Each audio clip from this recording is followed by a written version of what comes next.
Welcome everyone, and thank you for joining today's webinar about performance testing. Accellatus' CEO, Jonathan Berry, will talk about various types of performance testing in this 21-minute series.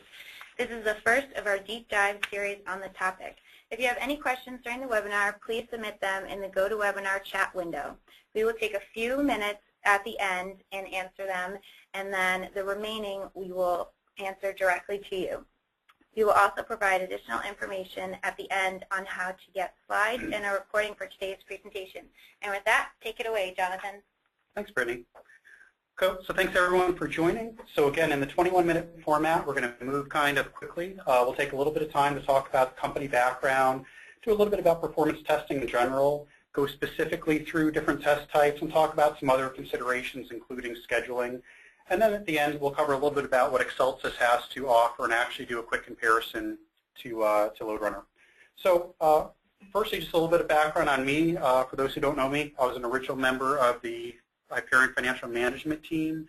I ran the engineering team through 2008 before founding Accellatus, and Accellatus was really based on the need for a comprehensive management and monitoring solution that could support Hyperion. And what we've done is we've built really the first system from the ground up that has a focus on both IT as well as the business user. So in the Accellatus solution built on our platform, we handle management from both an IT and business standpoint, automation, auditing, including SOX auditing and other change audit tracking, log management, performance monitoring, so that's server monitoring, infrastructure monitoring, as well as end user monitoring. We offer performance testing suite, which kind of dovetails with what we're talking about today. And we rounded out with a support desk offering as well as comparative benchmarking. So for those who aren't familiar with the product, reach out to us. We'll be happy to give you a little more info. But today we're really focusing on performance testing best practices as it applies to any tool. And at the end, we'll cover a little bit about how Accellatus plays in that space. Okay. So first and foremost is kind of a universal truth, and what we've seen is that the best managed Hyperion environments, and I think this is true for really any enterprise software, they all leverage performance testing throughout the software lifecycle. So they're all very progressive companies that know how to use the right amount of performance testing in the right places. And it really comes to a common fallacy that which kind of led to doing this webinar and this presentation in the first place, is that we often hear that people consider performance testing as one thing. They think of it as the big bang stress test that you do when you have a new environment, or even worse, they do it because it's a checkbox on a project plan without a lot of thought as to why they're doing it or how they're going to use the information that comes out of it. But in reality, there's actually many different types of performance testing, and we're going to cover those at a high level today, and then as part of our deep dive series, we'll go through each one in more detail so you can really walk away with understanding how you can perform them in your own environment and how to take advantage of the results. Okay. Another thing to note is that the usage of performance testing is going to vary from company to company. It depends on where you are in your life cycle. Is it a brand new environment? Are you mature in that environment? Do you have a more mature team? Are you on all the latest patches? There's a lot of factors that will come into play as to how you apply performance testing. So our goal today is really to get you to understand what's out there and what's available, and then we can talk about how to best apply it. Okay. The thing that's common with all these is that testing serves one core purpose, and that's to really reduce risk. So regardless of when you're using it and how you're using it, you're really just trying to reduce risk in your environment. Okay. So let's get into it, and let's talk about the various types of performance testing. Okay. And we'll start out with what we call baseline testing. And as we go through these, you might hear different terms for the same type of testing, so I'll try to call out where I think that applies. So you might hear benchmark testing or baseline testing.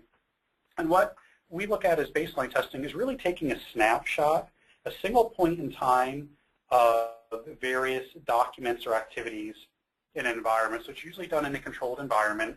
And you're really just trying to say at this point in time, this is, and usually it's under optimal conditions, this is how various things perform. And they could be an S-based calc, a financial report, an OBIE dashboard, a PeopleSoft form, whatever it might be.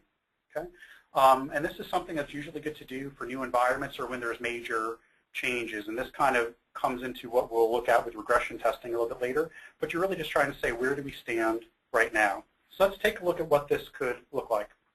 So this is taken from something we call an environment compare report. So we're actually baseline two environments and compare them together. So if you look at these columns, this is where we were comparing an 11.113 to 11.122 environment. And we baselined every financial report in the system, and then we compare them and do some traffic lighting. But the idea is that it's a single user test against all these different documents or activities, and it's performed in a controlled environment. So we can look at this and say, the baseline for the cash flow report is 50 seconds or whatever it might be. So we have something to work with as we look at performance down the road. In this case, this is just an interesting application of baselining where we're comparing two environments to see if there's any fundamental differences. Okay. Performance testing. So let's talk about stress, which again is what most people think about when they hear performance testing, capacity testing. So stress testing is really trying to determine how your environment is going to perform under load. And you can do this by simulating user activities and ramping up the user count over time, and really doing what most people think of as a day in the life. So I'm going to have a user log in. They're going to do various activities, whether it's forms, planning forms, smart view sheets, calcs, consolidations, and then we're going to log out. And then we're going to replicate that and scale that up so that we can simulate multiple concurrent users on the system at any time, and we want to see how the system's going to react. And the goal is to really determine where the bottlenecks are so that we can scale to higher levels of concurrency. Again, this is generally a more expensive type of test because of the people involved, the tools involved, access to the environment. And really what we want to do is look at how to read the results. But I want to talk about capacity testing, which is a slight variant of stress testing. Capacity testing is something that we promote greatly with our tool in addition to stress testing, and it's very similar. You're going to analyze the results the same, but the difference between capacity testing and stress testing is that stress testing is really trying to look at what kind of a real user is doing in an environment, really more of a day in the life type scenario, where capacity testing is more nuanced, and we're looking at very, very discrete activities. And the idea is that with capacity testing, although we're going to run it in much the same way, is that we'd be able to tell very small changes to the infrastructure. So if you're adding memory, changing a CPU, tweaking JVM settings, something that could be even subtle, we should be able to see the difference in capacity testing because it's very focused. It could be like logging in, opening up a form, logging out. Let's see how much of that throughput we can do in a very short amount of time. Where stress testing, there's much more moving parts, so you might not be able to notice the difference when making small changes. So they each have their place. And the results are going to look very similar. So we're going to go through several resulting graphs, and they're going to look very much the same, meaning you're going to see lines plotted on a graph, and the lines are going to go up or down. But what we're measuring and how we're going to interpret it could be different. So for stress and capacity testing, what you're looking at here is each one of those dots, and we did it for 3 different tests: reports, planning, and HFM. So that's what the lines are, blue, green, and red. And each one of the dots is an average response time at a certain concurrency level. So that average response time could be comprised of 500 different tests. It's an average response time. And you can see that it's at different concurrency levels. So as we scale up the concurrency from 10 to 50 to 100 to 150, you can see that the Hyperion planning stays pretty flat, which means that in this environment, it supports 150 users with the same performance that it can support 10 users. So that's all great. But with HFM and reports, they showed a similar what we call point of inflection. This is where the system starts to degrade non-linearly. It's no longer graceful degradation, so it starts sloping up. And if we put more load on the system, these lines are going to go vertical and bad things are going to happen. But you were interpreting the data the same way. So we're running activities. We're looking at the average response time at certain levels of concurrency. And our goal is to move that point of inflection as far right as possible. So we run a test, we do some remediation, and then we run it again, and hopefully that point of inflection moves off to the off to the right. Okay? Concurrency testing. Similar but different than stress testing. Where stress testing, the goal is to determine where the system, whether it starts to fail or whether it starts to bottleneck.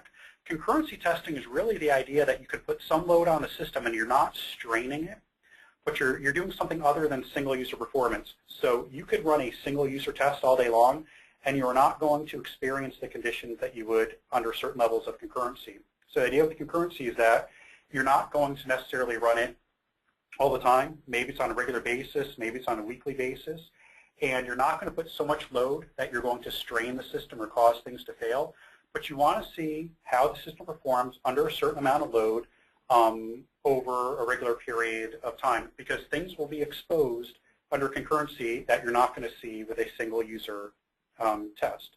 So again, we promote that these types of things be done on a regular basis, and if you can automate it, then it's very inexpensive to run. And the results, again, on the surface, this was very similar to what we just saw, but it's actually a little bit different. We're looking at average response times for concurrency, but we're doing it over time. So this is a single concurrency. So let's say that this was a 50-user test for an HFM form, a planning form, and a financial report. And this was taken once a week over the last 7 weeks. So every week we're going to run a test, and the idea is that we want to determine if before we go into our next budgeting cycle or financial close, we want to determine whether there's going to be any user issues at concurrency that might have crept in during the cycle that we would not necessarily experience with a single user test. And a stress test might be too expensive for a number of reasons, and we also don't want to push the system until it breaks. This is going to give us a good feeling that at concurrency that things are performing the way that we expect. But it's something, again, we're not going to necessarily run it every hour, every day, but we run it on a regular basis so that we can be alerted to trends that are going in the wrong direction. Okay, longevity test. This is one, this has been called, I hear it called SOAP test. The idea of this is that we're going to run a system for an extended period of time. So when we do other types of testing, whether it's concurrency testing, stress testing, you can usually get results in a short amount of time. Short being, 10 minutes, 15 minutes, an hour, 2 hours. But things are going to expose themselves when you run them over longer durations, like a day or 2 days or 3 days. And this was something that we did extensively at Hyperion. And it's something where it's really good when you have a brand new version of software or some new hardware to do this type of testing, because you could uncover things like whether it's a memory leak or some type of intermittent issue, that it's a timing issue and it's only going to happen very infrequently. So again, not something that you necessarily run all the time. We actually see very few people who do this regularly, but this is something in a new environment, especially after software upgrades, can be very important. And this is a graph of some data that was taken from one of our systems here, and it's really interesting. So again, lines on a graph, but we're measuring some very different things. We're measuring KPIs here. So we're measuring over time, we're measuring memory, CPU, disk space, as well as some special HFM handle count. So you'll see a green line and a purple line, they're flat. That means that the disk space and the handle count stayed flat. The red line is the CPU. You see something a little funny happening around 1 p.m. on the 22nd, and the blue line is memory. So what's interesting is that for the first 9 hours of this test, all the resources were nice and flat. So if we ran this test for 8 or 9 hours and stopped, we'd say, hey, this system's in good shape. Everything's leveled out, it's flat, it's stabilized. Okay? But something funny happened after like 10 hours or so, or after 12 hours, is that you start to see the memory usage going up. So the available memory is going down. Okay? We would not have seen that had we stopped the test earlier. And something really interesting is later on, there was some type of event where you can see the CPU going up a little bit, then it spikes, and boom, memory drops significantly. So we had a drop of about 50% memory over the course of this test that we would not have seen had we run it in 10 hours. And if you want to know, this is actually real data off a real system, something that I was not expecting to see, so it was kind of interesting when we got it. And when we do our deep dive on longevity testing, we'll go in and talk more about this particular graph. Okay? So regression testing, this is going to be our next deep dive. regression testing, and really the most progressive companies do a lot of this. It's an extension of the baseline test, something where you're running something on a regular basis. And the idea is that you're going to pick some key benchmark activities and you're going to run them regularly, let's say daily. And you're really looking for performance trends that are going in a direction that you don't want, where performance slows down. So you're going to pick some fixed set of data points. And a data point could be a particular type of test or a document. And of course, we want to automate this. So here are 3 items. We did an HFM consolidation, a generic script, and an S-based calc. And here what you can see is that the HFM consolidation in red and the script in purple stay relatively flat. And you can see that we did 1 test a day. So every day we're testing these data points. So again, effectively our baseline test is something that we're running over time and that we're measuring, looking for changes. And you can see here that we deviated from the baseline on our S-based calc. And that could be something like this could be caused from, because it's a single user test, it's likely not a concurrency problem, but it could be something where there's more data in an application, the data volume is growing, so our calc is taking longer to run. But by running the regression test, and you could get these results in a table or a graph. I like graphs because it's more visual. But it's going to jump out at us that something is going south there, and we could be alerted to it so that we can act on it. Okay. The last one is what we call an integrated health check, and this is where we take all the neat health checks, whether it's a synthetic transaction or whether it's something like a URL probe, and we run them on a regular basis. So this is something that we've seen some people do manually. We do it as part of our product. And the idea is that we're running things constantly in the background so that you're going to know proactively if there's a problem in your system, and you're going to know hopefully before your users find out. So here's a graph that took place over, I think, a little bit less than 24 hours. And you'll see everything's pretty stable. And here we're doing things like we're doing some network connectivity checks. We're doing a ping check. We're doing a synthetic transaction where we're simulating an HFM grid action. We're doing a basic URL. We're doing a couple URL probes. And this is where you might do something, if it's inexpensive, every minute or every 5 minutes, every 10 minutes. Or if it's a little more expensive, like a synthetic transaction, you might do it every hour or more or less frequently. An interesting thing here is you can see everything's flat until the end. And this was the same data that came off that system where we had that significant event. You'll see it's happening at the same time. And you can see this is where we would trigger an alert to say, oh, the synthetic transaction that's trying to test whether HFM is working, look, it went from less than a second to 3 seconds, and it sustained it, meaning it wasn't just a fluke, it happened multiple times.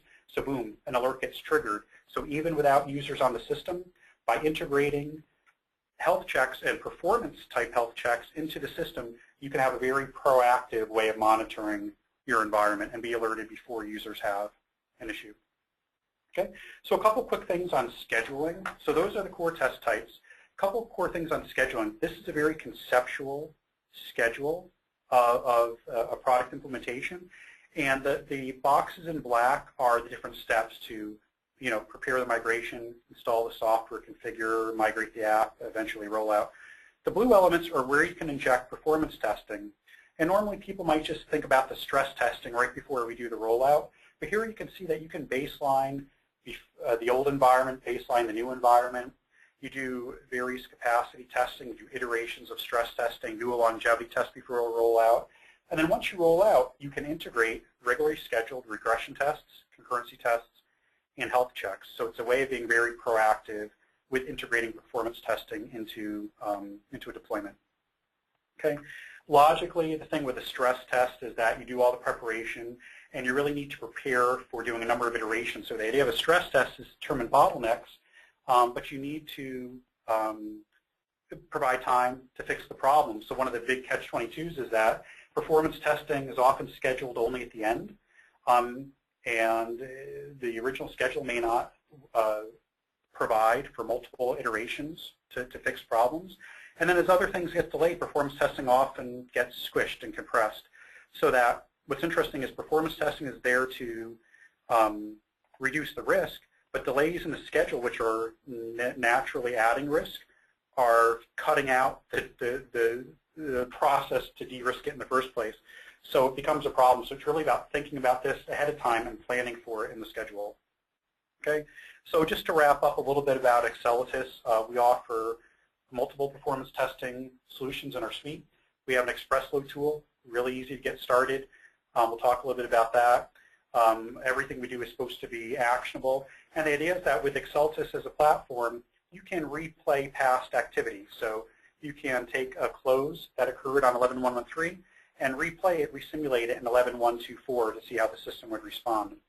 And of course, we have enterprise solutions to be able to schedule these things, generate load from different locations, and of course, integrated health checks. A quick comparison of us versus LoadRunner. A big part of our solution is that we have prepackaged tests, pre-scripted tests, so that it largely eliminates a lot of the script recording with LoadRunner. And because our integrated monitoring offers a lot of very deep Hyperion capabilities, the remediation phases are usually a lot quicker. So in general, we can do a run much quicker than with LoadRunner. Here are some actual examples, and I think this is the last slide. Just some real-world examples of some things we've done in the last couple months where we've taken a project that was going to be a LoadRunner project and cut significant time off of it. Some of these were run by us. Some of them are run by our partners. Some of them the client ran directly. Just a couple points on the bottom. We did one where the savings were not applicable because the LoadRunner was never in consideration because they only had 3 days to script and run the tests. So we're able to squeeze into spaces that LoadRunner wasn't. And there was another one where it didn't save any time, but what happened was our partner was able to, the time that they would have spent scripting, they spent doing much more high-value work on remediation for the client. So the client got a lot more out of it, but the budget was effectively the same, but they got a lot more value out of it. So people often ask us how we compare to LoadRunner. I thought this would kind of help put it into perspective.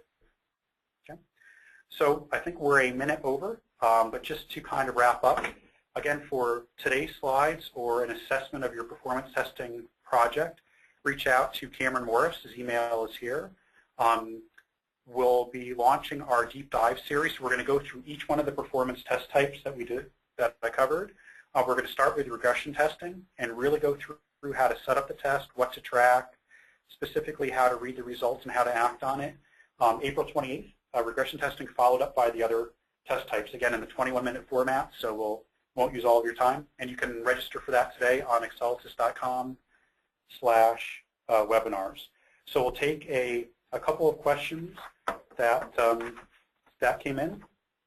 So the first one is, does Excellitis support non-Hyperion applications? Okay, so Excellitis was actually, from that platform slide, Excellitis was actually built to support any application. We do special stuff with Hyperion, so we have hooks into the API for SBase and HFM and reports and others, so we have a lot of built-in Hyperion knowledge, but Excellitis as a platform really will support any application. And the other question here is, what partners do you work with? So we're talking about LoadRunner and working with partners. So we actually work with several partners around the world. So if someone has if they're working on a project, just contact us directly and we'll be happy to talk to you about that. So you have some partners who have been certified and can work with you right away. Otherwise, if you're working with someone, we can certainly work with them to get them trained so that they can use Excellitis in your environment. Okay. One last question is, does this performance testing suite require a separate license from Excellitis, from the Excellitis suite? So there's a number of ways that can happen. It's included as part of our Center of Excellence suite, but it is possible to use performance testing on its own, and there's a number of ways that can happen through us or through a partner. So I would just recommend that you contact us directly and we can talk to you about that. Okay. So again, the contact information is here. Thank you for joining, and we look forward to seeing you at our next webinar on performance testing deep dive on April 28th.